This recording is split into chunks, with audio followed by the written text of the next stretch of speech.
aux autres que je crois que c'est bien le moment de construire une église ici à Dieppe. Il faut que nous ayons notre propre bâtiment. Amen. Et c'est quelque chose que nous devons discuter et voir comment ça peut arriver. Mais que Dieu soit glorifié.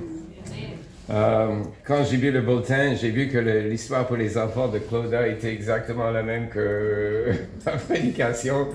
Elle ne savait pas, moi je ne savais pas. Donc, mais c'est le Saint-Esprit qui parfois nous dirige dans le même sens, oui. Le week-end a été mouvementé. À l'horreur de beaucoup de ceux qui avaient suivi le jeune prédicateur itinérant de Galilée, les autorités l'avaient crucifié. Et avec sa mort, tant de leurs espoirs étaient éteints, eux aussi. L'histoire d'Israël a été une succession ininterrompue d'invasions et d'occupations. Après que les Babyloniens eurent occupé le pays et fait de nombreux captifs, les Perses avaient occupé le pays. Et puis les Grecs, et maintenant les Romains. En réalité, la plupart des habitants de la Judée rêvaient et chérissaient le souvenir du royaume de David, une époque quand ils étaient libres. Ils avaient répété l'histoire de Moïse, qui a délivré leurs ancêtres de 4 ans d'esclavage en Égypte. Ils avaient lu les Écritures qui avaient prédit un Messie qui allait libérer son peuple, et ils rêvaient du jour quand le Messie arriverait et mettrait fin à l'oppression des Romains. Et lorsque Jésus a commencé son ministère, leurs espoirs furent ravivés. Mais ce jeune homme de Galilée était incroyable. Il a aidé les aveugles à voir de nouveau. Il a touché les lépreux et guéri leur maladie. Les boiteux ont pu remarcher et même les morts ont été ramenés à la vie. Oh, il se souvenait de la fille de Jairus et le fils de la veuve de Naïn. Et bien sûr, il y avait aussi Lazare qui était mort pendant 3 jours. Oh, et la nourriture a été miraculeusement multipliée pour nourrir la foule. Oh, ce rabbin doit être celui qui libérera son peuple. Mais les chefs religieux n'étaient pas contents. Ils étaient de mèche avec les Romains et ils tiraient profit de leur lien étroit avec eux. Ils n'étaient pas donc pressés de voir cette alliance rompue, mais ils n'ont jamais attendu ceci. Vendredi, l'enseignant avait été cruellement mis à mort par les autorités religieuses et leurs collaborateurs romains. Et leur Messie ne s'est pas sauvé lui-même. Oh, ce fut un sabbat terrible. Et c'était aussi le sabbat de Pâques, comme nous sommes aujourd'hui. Or, dimanche midi, Cléopas et une compagne. Probablement son épouse Marie. Ce n'est pas identifié. Claude a dit que c'était 2 amis. Mais je vais vous montrer. Tournez avec moi à Jean 19, 25. Jean 19, 25.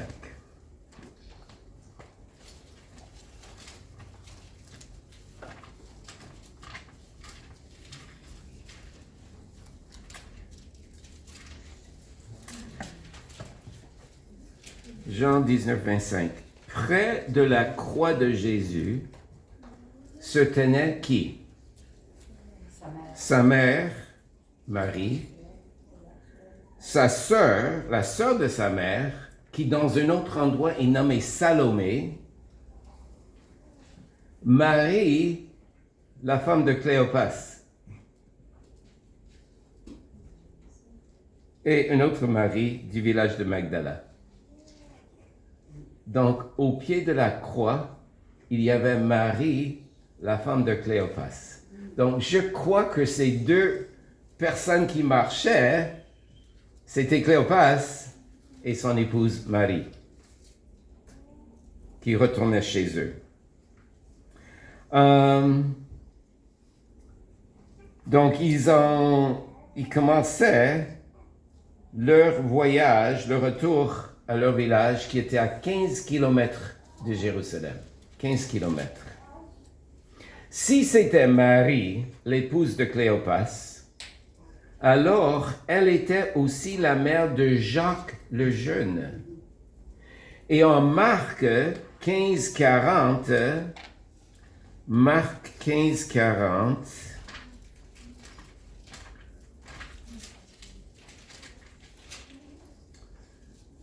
nous lisons, quelques femmes étaient là, elles aussi et regardaient de loin.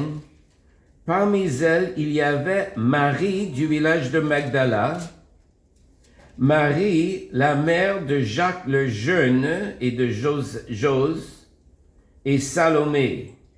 OK?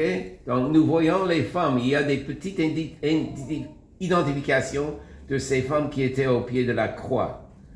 Donc, si c'était Marie, la mère de Jacques le Jeune et José, alors peut-être Cléopas avait aussi le nom d'Alphéus, parce que Jacques était le fils d'Alphéus.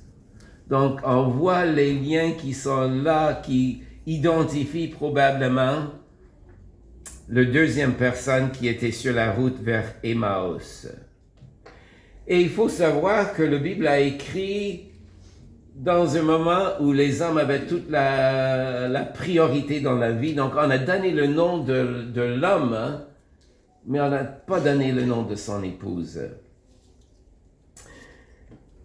Donc, cependant, ils étaient totalement abattus lorsqu'ils quittèrent lentement Jérusalem et avancèrent en silence le long du chemin poussiéreux.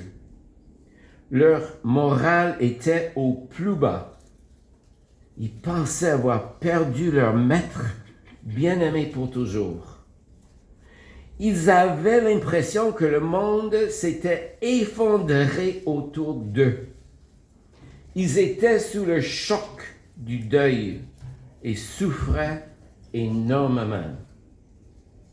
Imaginez maintenant la scène. Un inconnu arrive par derrière. Marchant un peu plus vite, ils se mettent à marcher à leur côté. Naturellement, ils cessent de parler de leur malheur privé et le silence s'installe. Quand on sait que le chagrin se lit sur nos visages, on évite à regarder les autres parce qu'on ne veut pas qu'on nous regarde, et je peux imaginer ce couple tournant la tête sans jamais faire face à leur compagnon de voyage. Certes, leurs yeux étaient empêchés de le reconnaître en verset 16. Et si quelqu'un leur avait demandé, « Est-ce que Jésus est avec vous? » La réponse aurait été, « Ne soyez pas ridicules. Il est mort, nous l'avons perdu, nous espérions qu'il serait celui qui sauverait Israël. » Mais il est clair qu'il ne l'était pas. Nous ne le reverrons plus jamais et plus rien n'a de sens. D'ailleurs, nous avons tous une idée de la façon dont les choses vont se passer. Dans la tragédie des siècles, décrit des événements du dernier jour, dans les moindres détails, et nous sommes tous convaincus qu'un jour le pape va déclarer la guerre contre ceux qui adorent le sabbat, et il va commencer à tuer les adventistes. Les gouvernements vont promulguer les lois sur la dimanche.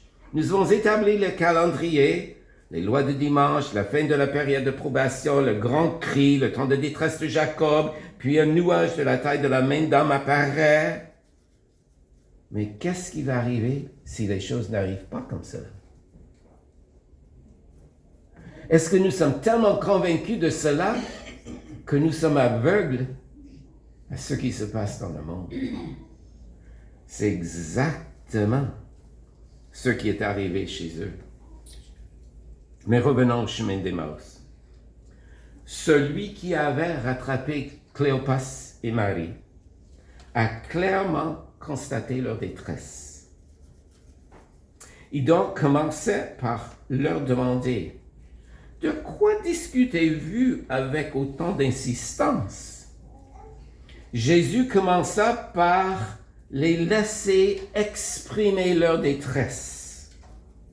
Il établissait des liens avec eux.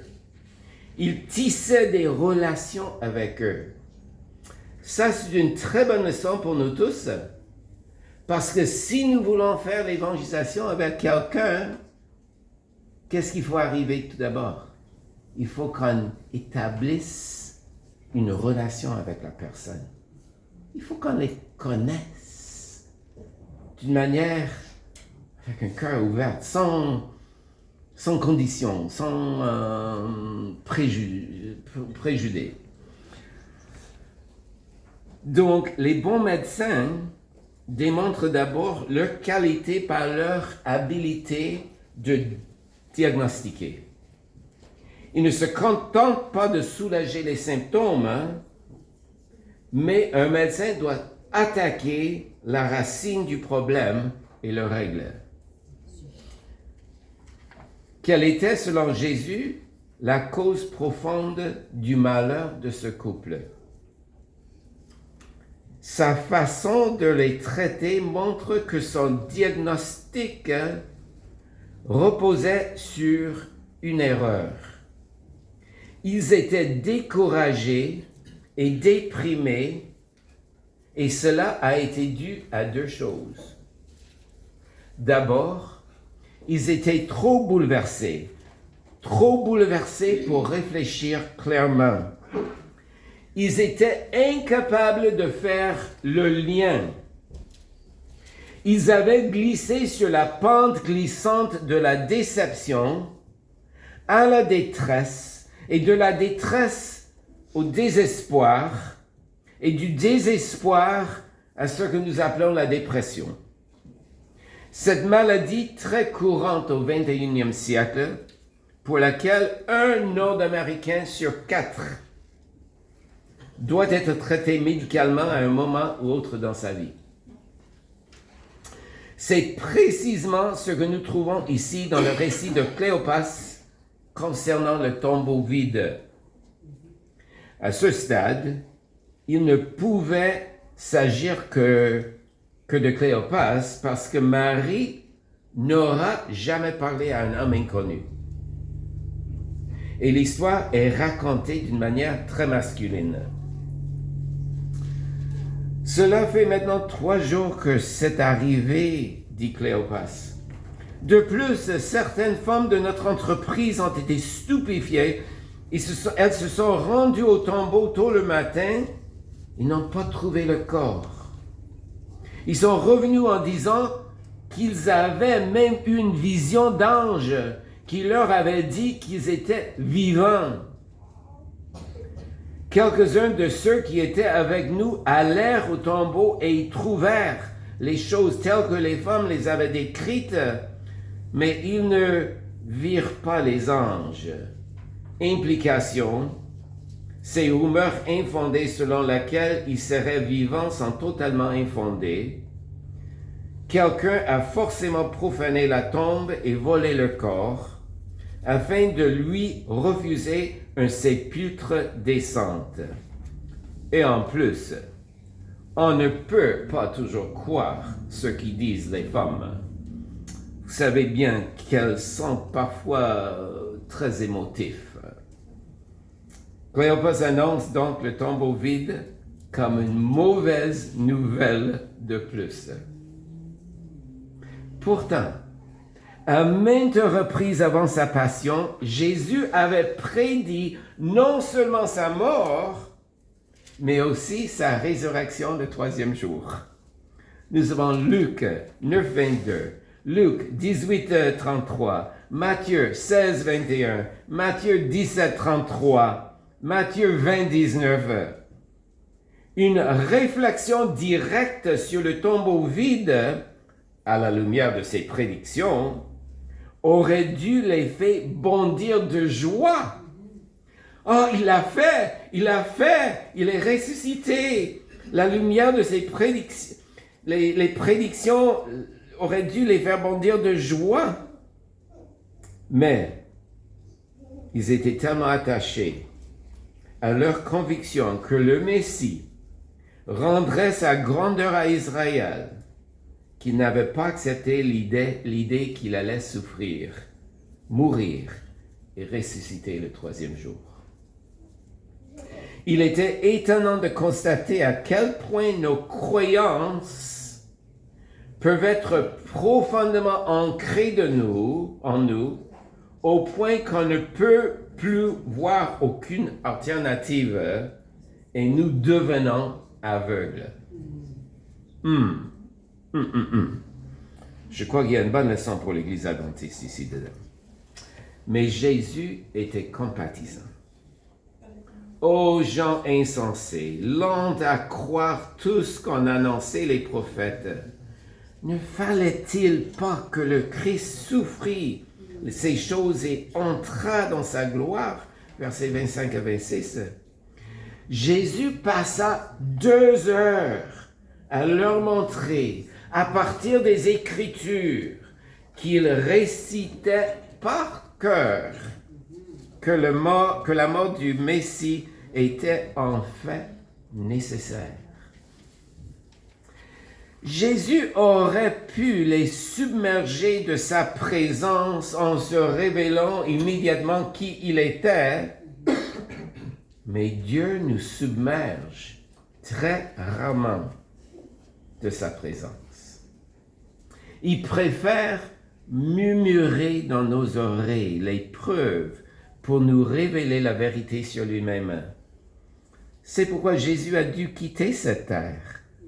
Il ne voulait pas rester assis sur un siège d'honneur dans la basilique de Saint-Pierre en faisant les confessions 24 heures sur 24, ou il ne voulait pas non plus un bureau spécial à la conférence générale à Silver Spring où il pouvait faire des déclarations aux croyants. Non, Jésus ne s'impose pas sa puissance. C'est ce que nous venons de dire à l'école du sabbat ce matin. Donc, il ne force jamais la porte de nos cœurs. Il frappe, et parfois, ce n'est pas cela, c'est seulement doucement. Il préfère murmurer à l'oreille les preuves pour nous révéler la vérité sur lui. Et cette preuve ne s'accompagne d'aucune démonstration de force. Lorsque Dieu manifesta sa puissance au sommet du mont Sinaï, est-ce qu'il a fait des amis avec cela?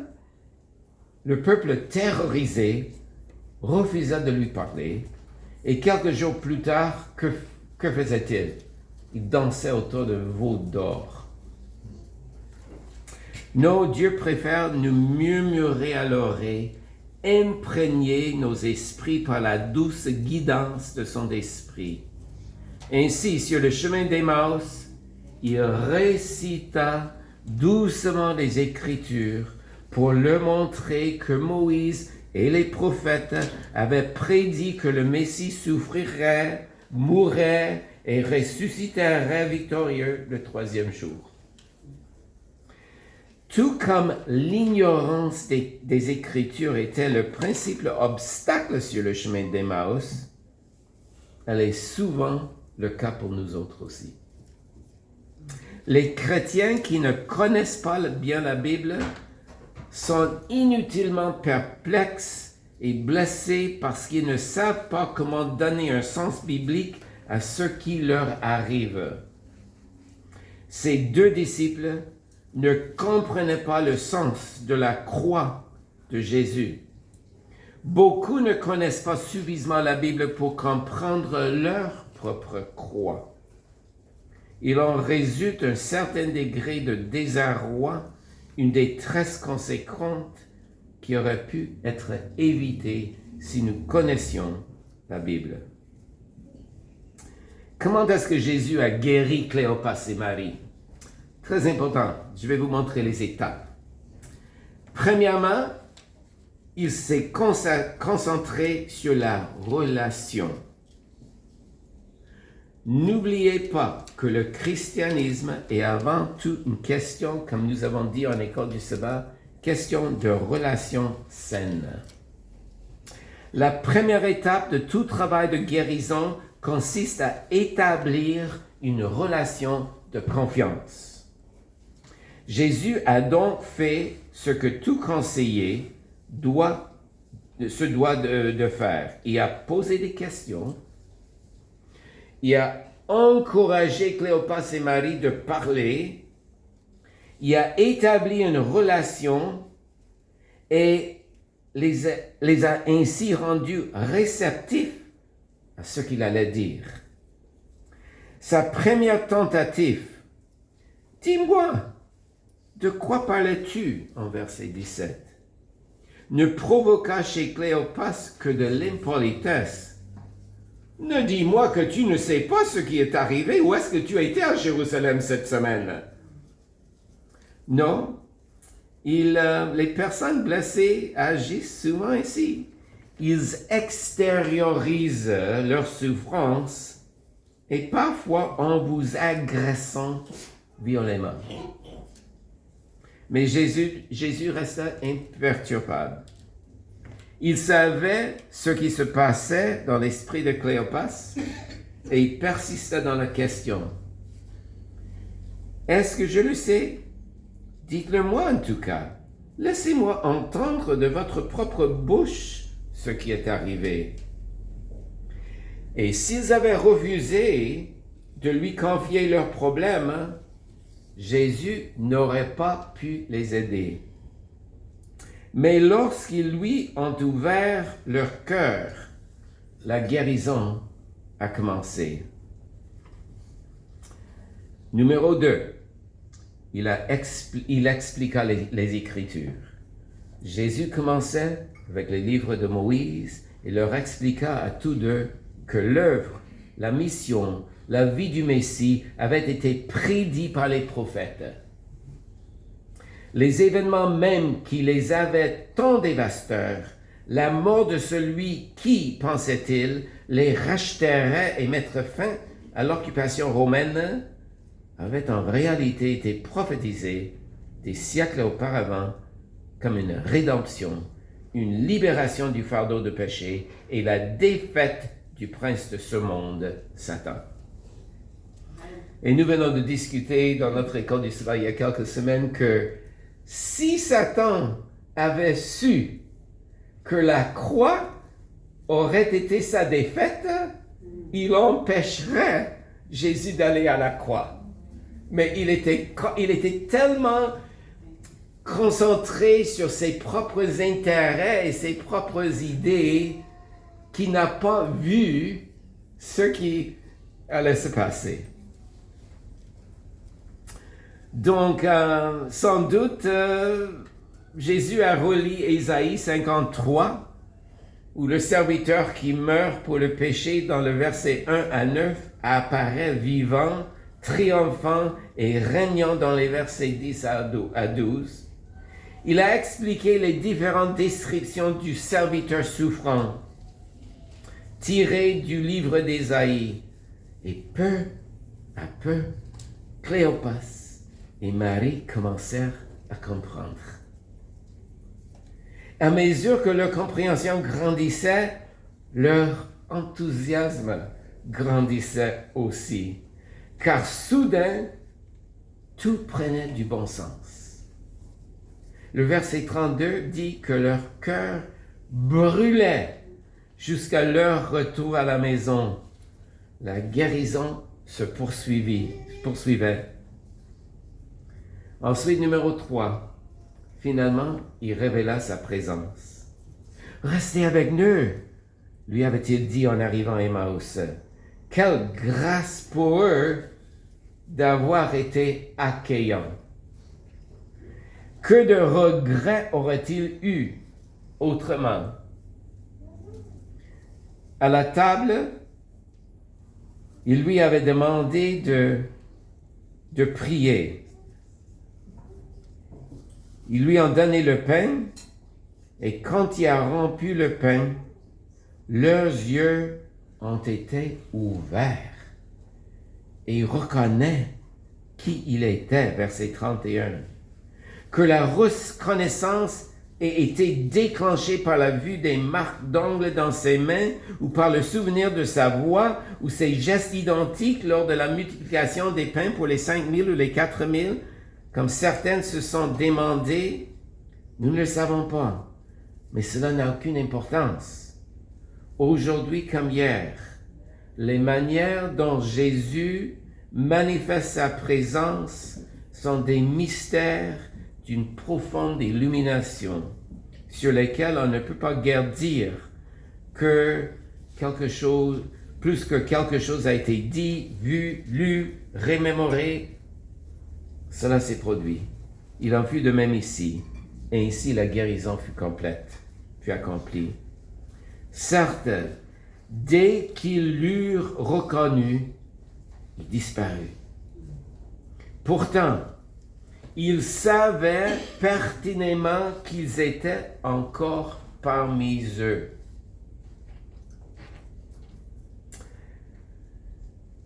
Est-ce que la mémoire de la coupe grée est ici dans la salle? Si j'avais mon téléphone, je pourrais capter la coupe grée et le projeter à vous ici, ou le Super Bowl, ou n'importe quoi. Parce que la présence est encore ici. C'est la même chose avec Dieu. Il est ici. Si on le capte, on peut le voir, on peut le sentir. Donc, ils savaient que Jésus était avec eux. Autrement, il n'aura pas parti immédiatement dans la nuit pour les 15 kilomètres à Jérusalem au milieu de la nuit, avec les brigands, les voleurs et tous ceux qui étaient sur la route. Mais ils savaient que Jésus était avec eux. Reste avec nous, ils avaient dit. Et ils savaient au fond d'eux-mêmes qu'il agissait ainsi.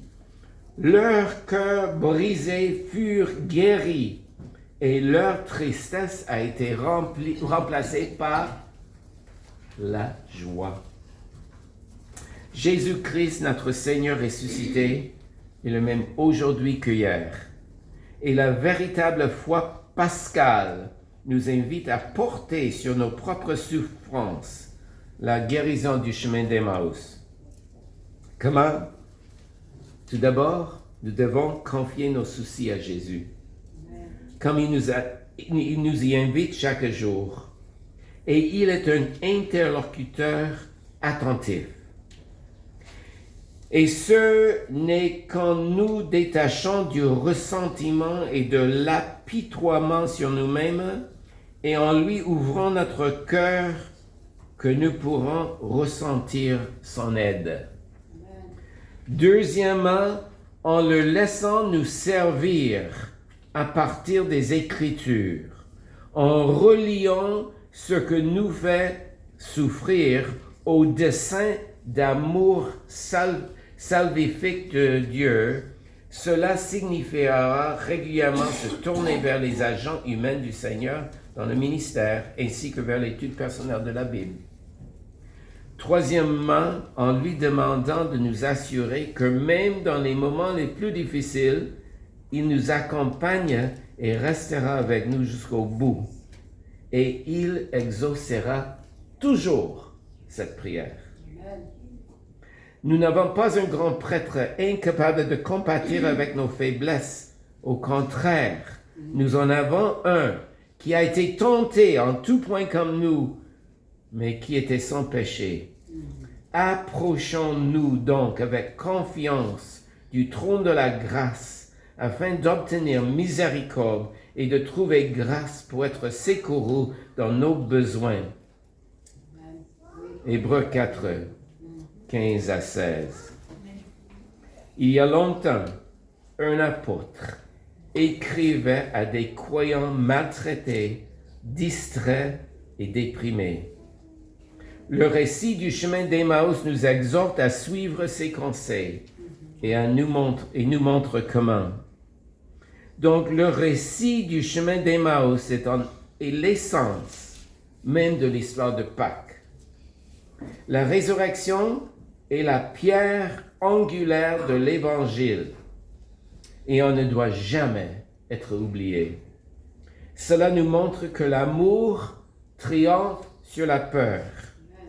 L'espoir remplace le désespoir. Le courage remplace le découragement. La vie triomphe sur la mort. Dieu triomphe de Satan et de ses agents. Ainsi, la Pâque est un temps de réconfort. Rendant grâce à Dieu pour tout ce qu'il a fait pour remporter la victoire, à lui soit l'honneur, la gloire, la louange, la puissance, la souveraineté, maintenant et pour l'éternité. Amen. Prions. Seigneur, nos cœurs sont remplis de joie, de gratitude pour tout ce que tu as fait pour nous, pour le fait que tu as été prêt de venir ici sur la terre, de vivre avec nous comme un de nous et de nous montrer ton caractère, de nous montrer ton amour, ta guérison, ta présence.